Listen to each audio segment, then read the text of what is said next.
What up, YouTube Live?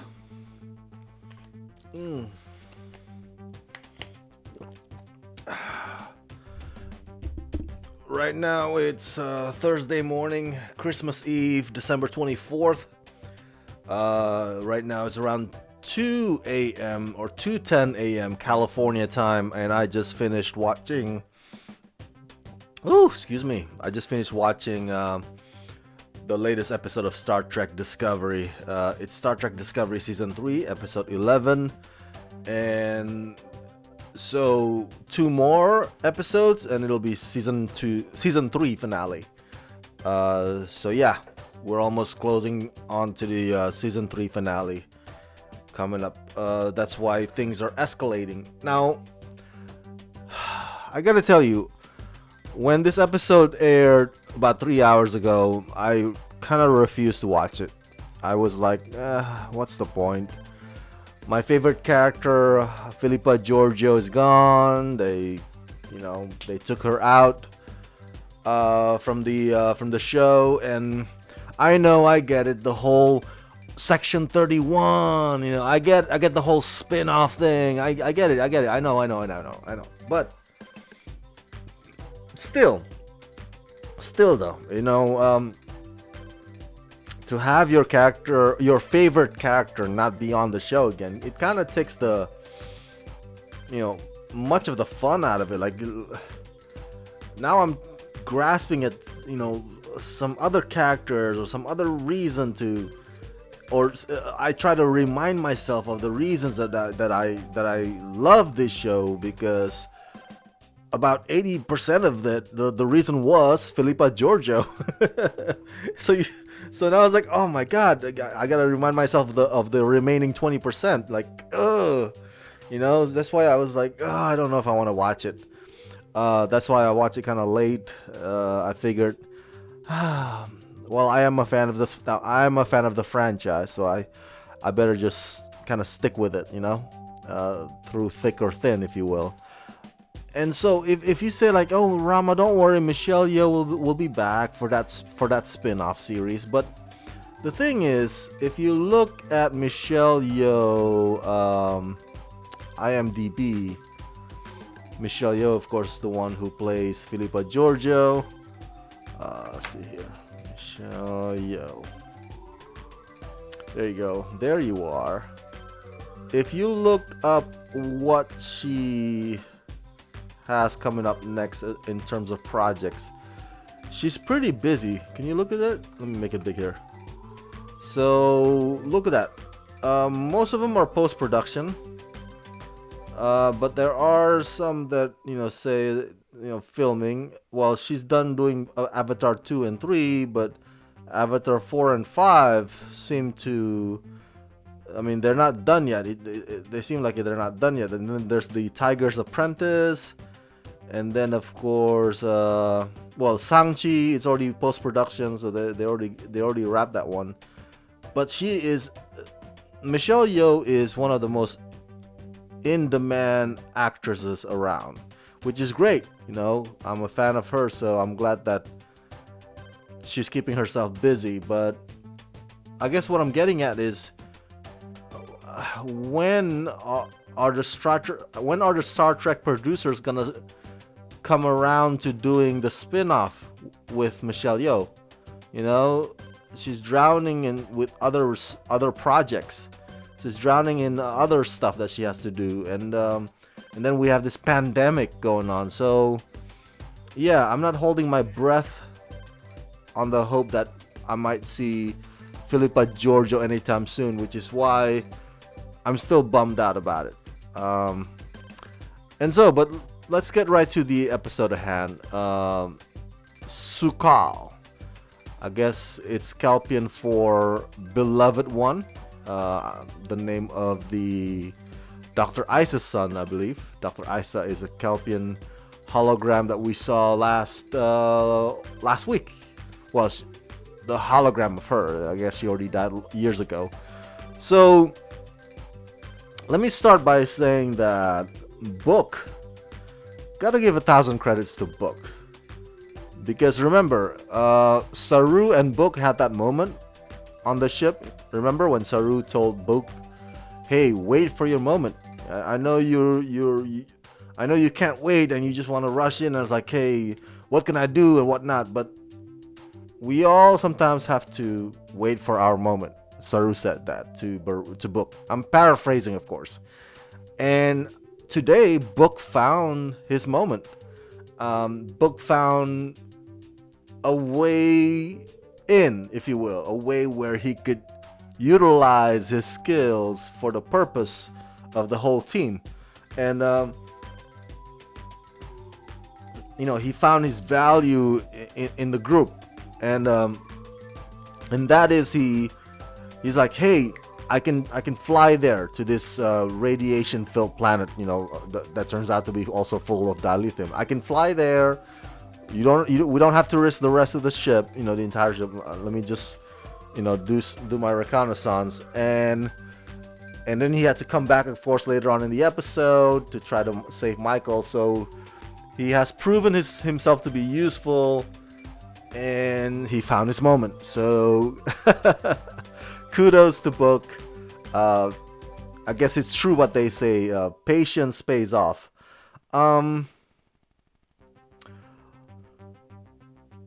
First half of the episode, well, I don't say first half, maybe 2/4 of it, basically it was designed for prepping.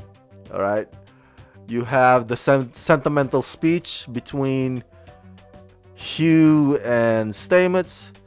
You have the pep talk between Michael Burnham and Tilly, because Tilly's taking over because Saru's going with Michael. And it just, it was like, okay, so I get it. Everybody's hyping everybody up. I get it. And it kind of reminds me of, even though it's not exactly the same thing, but Stress-Free K is here. Yeah, Book having his own ship tucked away in the cargo bay gives Discovery huge capabilities on away missions. That is correct. So, Book is definitely of value to the team, because of what he is capable of to do with his ship.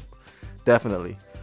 So yeah, the first 2/4 of this episode was just pep talk and prepping each other. Like, you can do this, you can do it, And this is Tilly's first leadership as the first officer, in the hot seat, in the place of Saru. It reminds me of Game of Thrones, but Game of Thrones does it differently. If you recall, Game of Thrones, they have prepping episodes prior to the battles. There's Battle of the Bastards, and then there's Battle of all kinds of battles, right? The I forgot what it's called, Black Sea or Blackwater, and they always dedicate an episode before that episode for the pep talk, for the prepping, for the reflection, moments of hyping each other up.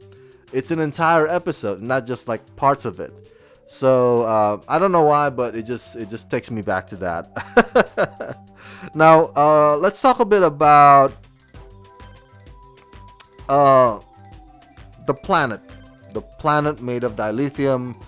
This planet that's full of mystery, that turns out to be also full of broken programs, broken software, if you will. It's a computer planet, so to speak, and also protocols, and there's creatures and monsters in it as well.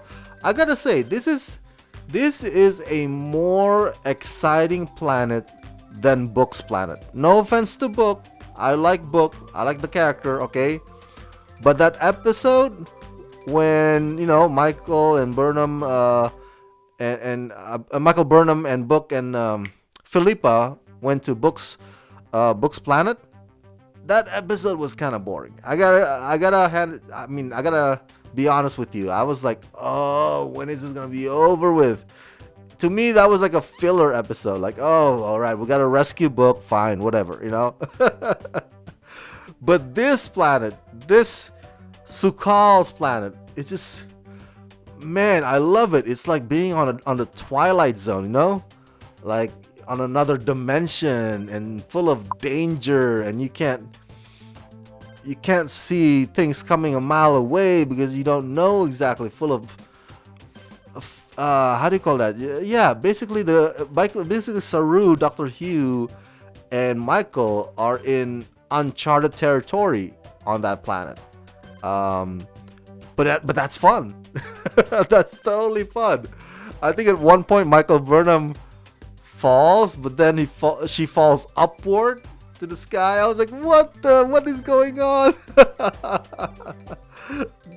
Such a cool planet. So much more exciting than Book's planet. And of course, there's that radiation too. That radiation is like, oh, times, we're on a clock. Come on, guys. Otherwise, we're gonna get like radioactive.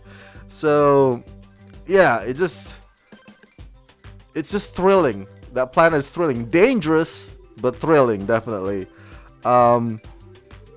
This revelation that Sukal is the source of the burn fascinates me. I guess it has to do with, I don't know, I'm not an expert, but probably psychology, considering the fact that he's there alone for like hundreds of years, surrounded only by the creatures and broken programs, basically. Glitching programs, like, oh my god. I mean, I think it's understandable why Dr. Isa would create all of that, like creating a whole world just for him. But still, man, to be alone in such a long time like that and surrounded by just glitches, a person can go crazy. A person can definitely go crazy, and I think something's off with Sukal. Something's off, and my theory is that, because they talk about what triggers him. What is the thing that triggers him? Well, for somebody that's a loner like that, for hundreds of years, and can be easily upset, can be easily angry, can be easily like, whoa, what's going on?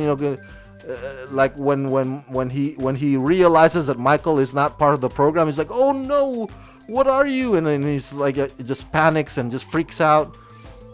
It doesn't take much. It doesn't take much for him to to get triggered to cause the burn again. So I think if you want to ask, like, why he caused the burn, I don't think that's a really tough question to answer, definitely, because the guy's kind of off. Before I continue, Stress Freak said, yeah, it's amazing. The disco crew are traveling through the child's imagination. Yep. Arpit, let's see. Let me put that on the screen. Oh, okay. Arpit Balmiki, can you please tell us what happens? Well, that's what I'm telling you right now.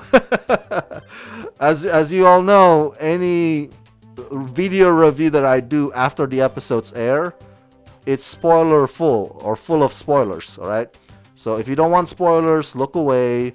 I know you guys are always angry, like, Rama, why do you spill spoilers? Like, because I'm doing it live and right after the episodes air. So, there's no need to tiptoe around anymore. The episode's already out there in the theater, out there in the universe. You can watch it. So no need to be spoiler alert anymore. Okay, so Doug Jones shows up in his full appearance, the actor who plays Saru, and that blows my mind because I freaking love Doug Jones, man. He is Guillermo del Toro's go-to actor. Doug Jones is the one who plays that fish creature in Shape of the Water. So, he's always because he has that tall, lean body, and so he always plays creatures and monsters, and Guillermo del Toro always casts him because Guillermo del Toro always makes creatures and monster movies. So to see him in his human face today, being a big fan of his for a while, it was a delight. I was like, that was a pleasant surprise, and it's like, oh, that's so cool. and Hugh and Michael Burnham are also different kinds instead of humans. It was an interesting play. Like I said, it factors into what I said earlier about the planet being like the Twilight Zone. You know, like you've just entered another dimension, and it just makes things, fun. Because you don't see that every week. You know, it's something. It's a twist, something fresh. Stress-free like they don't want to trigger Sukal too much because he could cause another burn. That's right. That is exactly correct. So yeah, I was like, I don't think that the writers will have Doug Jones do that often. You know, I think this is like once in a blue moon, if you will. But it was very refreshing. It was a very refreshing twist, and I think Doug Jones is as good an actor without prosthetic makeup on as he is with the prosthetic makeup on. So before I end my video review, I just want to show you again. I'm gonna give you a plug. I always do a plug whenever I can to promote my stuff. So if you go to YouTube, go to Rama Screen, and then type in the actor's name who plays Saru, Doug Jones. All right, and bam, you see that? I interviewed Doug Jones on the red carpet. I want to say, yes, 4 years ago, 2016. That's me right there. And that's Doug Jones. That was before Star Trek Discovery. Star Trek Discovery was 2017. And I think I asked him about Star Trek Discovery. And at the time, he was not able to reveal much because he said, I don't want to spoil things. I'm under NDA or whatnot. But yeah, you can check out the entire interview. Again, Rama Screen Doug Jones, or go to Rama Screen channel and you'll see it there. So cool. That's his face, man. That's Saru. And my final bullet point is Tilly. This is Tilly's first crisis, leadership crisis, as the first officer and acting captain of the ship. And you know what? I think if I were to grade her just based on this episode alone, I would say Tilly deserves a B+. Not an A-, not A straight up, but B+. I think, as you may have seen from the episode, the way she carries herself in that seat. Stretch Crease said, nice one, Rama. Thank you. Doug Jones is so cool. Yes, he is. Look at him. He's so cool. I was geeking out too. Oh my gosh, I interviewed him for like 3 minutes. I did not know that. He must have talked a lot, or I must have like ranted like a fangirl. Anyway, yeah, go watch the interview there. So Tilly, you could tell that she carries herself really well in that hot seat, and that she's not nervous. And when Osira confronts her, Tilly fights back. Tilly like throws Osira's accusation of her back at Osira, and that was like so neat, so cool, right? To see Tilly composed and firm and determined, and you could tell that you could tell from the look. That's why the actress who plays Tilly is fantastic, because you can tell it's as if that she's working things out in her brain. Like, oh man, what do I do here? Like, what's the protocol here? Like, if I do this, it's like, because it's like playing chess. We want to know, you want to estimate the opponent's move, and it's like that. It was grinding inside Tilly's brain as that crisis escalates, even when it seems that Osira's crew or Osira ultimately wins at the end of this episode. Even so, it doesn't mean that Tilly failed as a leader, as an acting captain. I think she did all that she could, and but it's just that they got outnumbered, man. They got outnumbered, outmanned, and now they got taken over. But I would not put that on Tilly, though. That is not on Tilly. I think as a captain, she was pretty awesome. B plus. B plus is what I would give her. And finally, Stress Freak, I would give Tilly a C because she did let the ship get taken. I get it. I think that would be that. I think that would have been inevitable, though. My counter argument to you that if Saru had been in that seat, Osara would have still boarded the ship. I think Osara was really, really hell bent on getting her hand on the spore drive. I mean, like, it was just like whoever's on that seat, Osara's gonna be on. At the end of it, Osara's gonna be taking Star Trek Discovery. I mean, that's just how it is. And she has the numbers. So I get it. I get it why you would want to grade Tilly a C, but I wouldn't go that harsh, at least for me.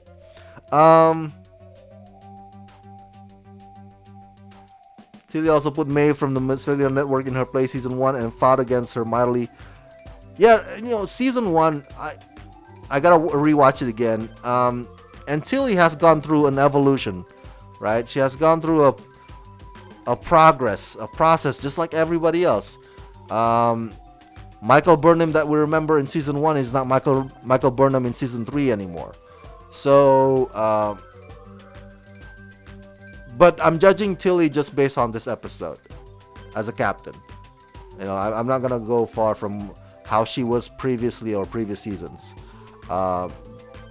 That's for another topic. I can go on and on about that. But as far as I could see from this episode, I think she did all that she could. And Osara is gonna take that ship no matter who is in that hot seat anyway. But as far as leadership goes, it's not like she didn't freeze. You know, she never froze. Everybody goes to her for question, and she's like, "All right, how about we do this? How about we do that? Stamos, you know, can you hear me? Do this." You know, it's like, "Yeah, book, go ahead. You know, pick them up." So Tilly's on point as far as that is concerned, most definitely. And so my final point before I go, my friend who is also a fan of Star Trek Discovery said to me this last week. She said, because I told her how bummed out I am about Philippa Georgiou being, you know, removed from the show. You know, despite the spin-off, I get it, but I'm still bummed out. So, and she said, like, you know what? As much as I like the show, I don't love it as much as The Next Generation. She and I grew up fans of The Next Generation. So, and I asked her, like, why? And she said, like, I just don't connect strongly with the characters like I did with TNG, you know, with Wesley and Picard and everybody.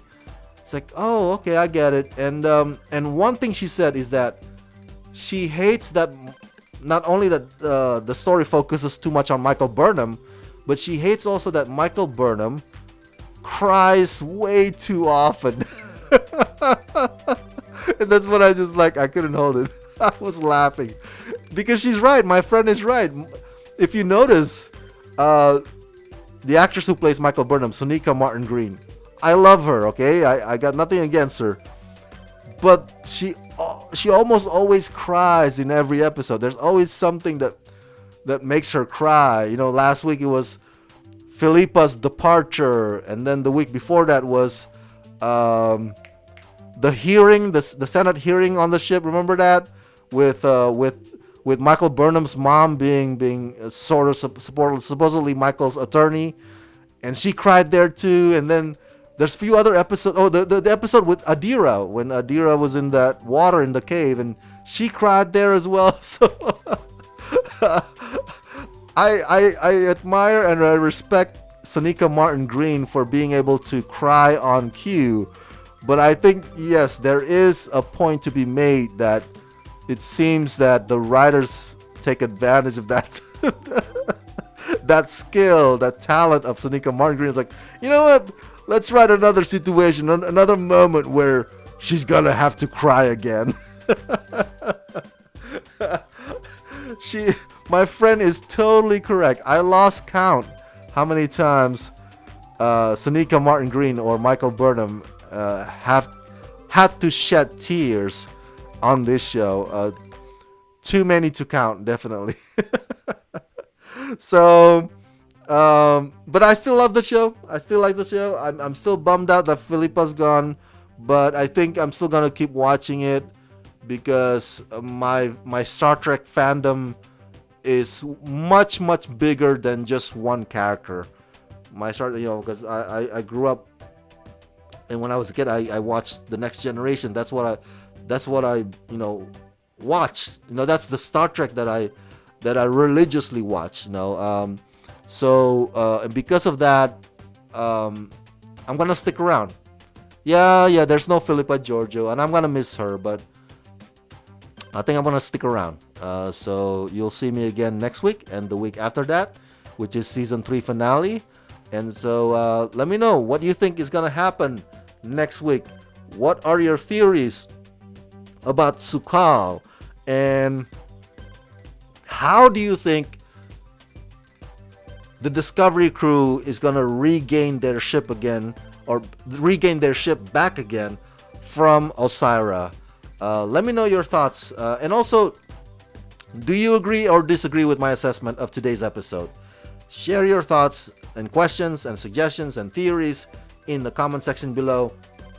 Stress Free K, thank you for chatting with me. Stress Free K, let's see here. Last one.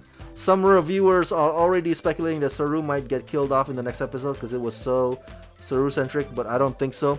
You know what? I did get the feeling of that too in today's episode. But you know what, Stress Free K? I think my response to that is, if the writers do plan to kill off Saru, because Saru has to be there for Sukal and whatnot, right? And the planet is full of radiation. It's very unstable, and Sukal can cause the burn, and that could kill off Saru as well. So if Saru's death is impending, that would make the show way too ridiculous. Way too ridiculous. And here's why. Because I think one of you made a correct comment last week. One of you left a comment that was just like, wow, that's so true. One of you said, it's becoming a recurring theme on this show, removing many of their characters. Earlier this season, they removed their chief security officer. Remember that? I forgot her name. Nadia?